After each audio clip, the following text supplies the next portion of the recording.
Historians of Reddit, what is the strangest chain of events you have studied?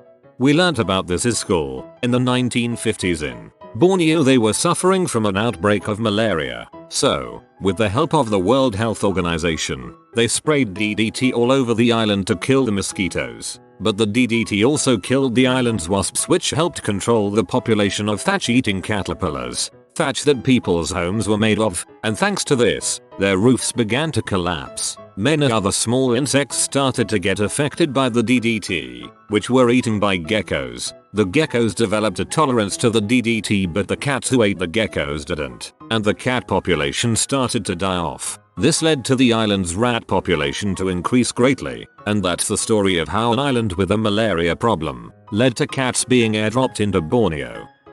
Cats being airdropped into Borneo. I'm picturing grey and orange tabby cats floating down with their parachutes into the jungle now. President Andrew Jackson was walking out of the Capitol building with his buddy Congressman Davy Crockett. A man approached them, drew a gun, but it misfired. The man drew a second gun, which also misfired. Andrew Jackson, fairly old at this point, lifted his cane and began beating the would-be assassin. Normally, people would react with justice served, but Jackson was beating him so badly that Davy Crockett had to pull Jackson off his would-be assassin, who was arrested shortly after. The would-be assassin stood trial, represented by lawyer Francis Scott Key, author of The Star-Spangled Banner, and was the first American to be found not guilty by reason of insanity. Francis Scott Key had a son named Philip Barton Key. Philip was murdered by Daniel Sickles. Daniel Sickles used the first temporary insanity plea in the United States and he was acquitted of all charges. Ironic that Francis Key defended Richard Lawrence and used the insanity plea. Then Francis Key's son is killed by Daniel Sickles, who used the first temporary insanity plea. A Chinese man wanted to create a potion to become immortal. Instead he accidentally created gunpowder. Pretty much the fall of the Berlin Wall. The USSR was already crumbling by this point, and so they agreed to allow the wall to be opened for a bit. Well, the guy in charge over in Berlin didn't really get the point across to the public very well, and as a result everyone assumed that the wall was permanently coming down. This led to pretty much all of East Berlin flocking to the wall and demanding to be let through. The guards there knew there was no way to restrain all these people without a massacre occurring, and the Russian government had no real way of easily fixing the huge mistake. And so the Berlin Wall fell, all because of a misinterpretation. One of my earliest memories watching it being pulled apart and people celebrating and random David Hasselhoff. British officers in India in the 18th century were eating quinine powder to help treat malaria. Quinine is so bitter on its own, so they started putting it in their club soda to make easier to down. They invented tonic water, brought the water back to Europe, and they started putting it in their gin. Hence, gin and tonic. This goes a little further. The use of tonic water spread throughout the empire. As an anti-malarial, the gin was added to make the tonic both more tasty, and also because Victorians drank like cray-cray. The takeaway is, the gin is the mixer, the tonic is the deliverable substance being diluted. Now there's a switch from every other cocktail. The events that led and culminated in the War of the Bucket for sure. Essentially, one Italian state who followed Holy Roman Emperor stole a bucket from another Italian state who followed the Pope. War broke out. The Papal state highly outnumbered the HRE state, but HRE state won. Then stole another bucket. Was a trip for sure when I learned about this one. The bucket is on display in a museum in one of the cities involved. In 1918, British MP Noel Pemberton Billing caused a major scandal when he accused actress Maud Allen and Margot Asquith, wife of the previous Prime Minister, of being at the center of a gay ring sabotaging the war effort. Evidence included Allen having performed in a play by Oscar Wilde, and Asquith having attended the performance. He presented his case in an article entitled The Cult of the Clitoris, in which he claimed the exiled Prince of Albania had a black book, listing all the black male gays in Britain. Maud Allen, who was in fact homosexual, Asquith was not, sued for libel, but lost. During the trial, one witness claimed to have seen the Albanian prince's black book, and claimed that the judge's name was in it. That ending is basically a big no-you. Horses evolved in North America, spread during prehistorical times into Asia, and then later went extinct in North America. If things had been only slightly different, Horses could have been native only to the Americas, or just completely extinct by prehistory. Not having horses would have made a huge difference to Asian and European history. No Mongol invasions. No European knights. They would have had to learn to ride pigs instead. That would have been amazing. The immovable ladder. Guy leaves ladder leaning against wall of the Church of the Holy Sepulchre in Jerusalem sometime before 1728. A thing called the status quo happens in 1757, which means don't touch crap on holy sites. Ladder is still there. It has been moved temporarily twice since 1757, but that's it. Absolutely insane. The white collars from the port case in Peru. That is still ongoing. It has landed former presidents, current political power holders and many public servants to jail. Many congressmen and women are shaking, knowing they will be next, once their parliamentary immunity runs off. Thing is, one day two idiot drug dealers decided to have a shootout in the streets of Callao, which is a port city, embedded inside Lima, the country's capital city. The place is highly contested by peddlers since the port facilities are the main exit point for large drug shipments. Obviously, this being Peru, everything is corrupt as frick. So a small, but brave and honest, group of police officers and district attorneys start investigating this shootout and casually obtain wiretap judge orders for the suspects of the drug dealing organization. And lo behold, a lot of judges and politicians were in the payroll of these peddlers. But that was not the funny part. That would be the fact that the wiretapping orders were expanded, and in the end they ended up finding out the top judges in the country did favors in exchange for ridiculous things. One of them asked for an iPhone for her daughter and tickets to see the national soccer team play. This guy also was asked to let a guy walk free who had violated a 14-year-old girl, and his response was, "What do you want? Reduce sentence? Go free." He can be heard on the audio discussing how much violated was the girl and speaking of it as if it was nothing. These top judges control which judge gets sent to which court. Obviously, most of our politicians, being real corrupt fricks, have lots of ongoing court cases. No surprise to find among the recordings that these top judges negotiated with a lot of politicians to arrange favors. This has caused a chain reaction of people being investigated and jailed. Politicians and members of the justice system. It has confirmed what everyone suspected for years, that the justice system in Peru only works if you have money and or known people inside. Also, bonus track, some journalists have been linked to these corruption rings, thanks to these audios. Currently the Congress, which is the most corrupt and useless one in decades, is scrambling to keep the judges accused of corruption from going to prison, while keeping the president from making reforms by obstructing laws. Everyone and their mothers are ducking for cover because they know that the evidence against is mounting so dang fast that the usual tactics no longer work for these politicians. So, thanks to this and the Odebrecht Lava Jato case, we might finally find some justice for these corrupt politicians that have been treating us like idiots for the past 30 years. And all because two idiot drug peddlers wanted to see who had the biggest dong by shooting each other. Recent history, but it still boggles my mind. Jeri Ryan gets cast on Star Trek Voyager as 7 of 9. Jeri Ryan divorces her husband. Her ex-husband, Jack, with a really strong resume and a lot of money, announces a Senate campaign in the state of Illinois in 2004. His entry in the race is enough that it is now considered a toss-up. Because both Jeri and Jack are public figures, journalists push for their divorce records to be released, and a major factor in their split was Jack's desire to frick in public locations. Jack Ryan drops out and the GOP struggles to find a replacement. This leads to an overwhelming victory from the Democratic challenger, Barack Obama. The entire Obama presidency exists because some writers in the 90s wanted a big titty Borg girl in their show.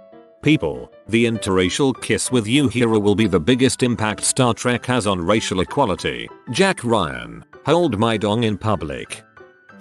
Probably how Pepsi briefly became the 6th largest military in the world. In 1959, President Eisenhower wanted to show the Soviet Union how great America was, so the government set up an American National Exhibition and sent Vice President Nixon there. Well, Nixon and Soviet leader Khrushchev got in an argument over communism versus capitalism. As it got heated, the president of Pepsi stepped in and was like, "Bro Khrushchev, chill out, have a Pepsi." Khrushchev most of loved that crap, because then the Soviet Union wanted to permanently bring Pepsi over to their country. The problem is that their money wasn't accepted throughout the world. Instead, like true Russians, the Soviet Union traded vodka for Pepsi. This was all good until the late 1980s when their contract was going to expire and vodka wouldn't cut it for payment. So instead they traded Pepsi a fracton of submarines and warships for $3 billion worth of Pepsi. Sadly, instead of terrorizing the seas and shooting harpoons at their enemies, Pepsi decided to sell the fleet to a Swedish scrap metal company. Dang, Pepsi could have gone full East India Company if they had wanted to. The British government wanted to get rid of the cobras in India, so they started offering money for dead cobras. To take advantage of this, many people started breeding cobras to kill for the money, so they stopped buying dead cobras once they realized it was going on. All of the cobra breeders released the snakes and there ended up being even more cobras than there had been in the first place. Nixon created a chain of events that I find hard to believe. So in 1968 Lyndon Johnson is president. He's a Democrat, and the Democrats are having issues. The party is majorly split up between segregation issues, and they hate the Vietnam War that the country is stuck in. Nixon starts promising to end the draft, and he also proclaimed that he had a plan to end the war. Just before the election that year, on Halloween, a Thursday, LBJ gets on the news and declares that the war is almost over and peace is at hand. The North Vietnamese were participating in peace talks, and all war activity had been suspended. They left the peace talks because Nixon himself told them that if they kept the war going for one extra week, he would offer them a better deal once he was in power. So by Saturday, the North Vietnamese had walked out of the peace talks, and the war was back on. The election on the next Tuesday went to Nixon, but barely. The war continued for another 5 years, and in that time 15,000 Americans died, as well as who knows how many Vietnamese. LBJ knew about it at the time, because he had wiretapped the South Vietnamese ambassador as well as several others, and felt he could not reveal the extent of the wiretapping that Americans were guilty of, even if it meant Nixon got away with treason.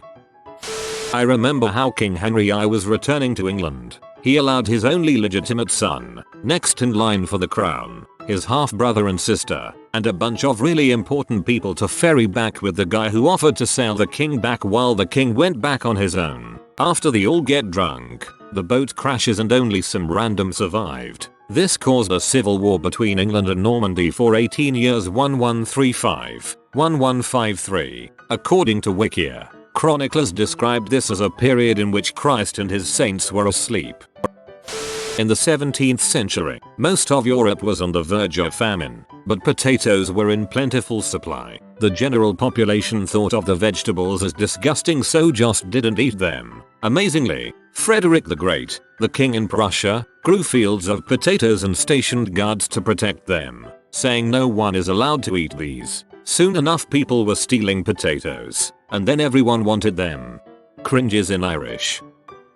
The Miranda Supreme Court decision is one of the best. His case make it so that when you are arrested the police have to tell you your rights, and it became a staple of American TV. What most people do not know is that Ernesto Miranda, the defendant in the case, was a crappy guy, and about 20 years later he was playing poker illegally in a basement of a bar. He got was cheating, and when the people he was playing with found out, they stabbed him with a knife, killing him. The first thing the police did when they arrested the guy that killed Ernesto Miranda was read him his Miranda rights.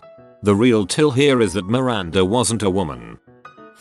Arab Spring is recent history, but still history. Mohamed Bouazizi, a Tunisian street vendor, has his wares confiscated. Unable to combat the police, he goes to the local governor to ask for his wares back, but is refused even a meeting. In response, Bouazizi sets himself on fire in public. It's not the sole reason, but certainly the catalyst for the Arab Spring, which includes civil war in many countries, leaders being ousted and, in cases like Gaddafi, executed. It sees a rise in ISIS, terrorist acts in the Western world, and other conflicts that remain active to this day, all because the police wouldn't give Bouazizi his weighing scales back.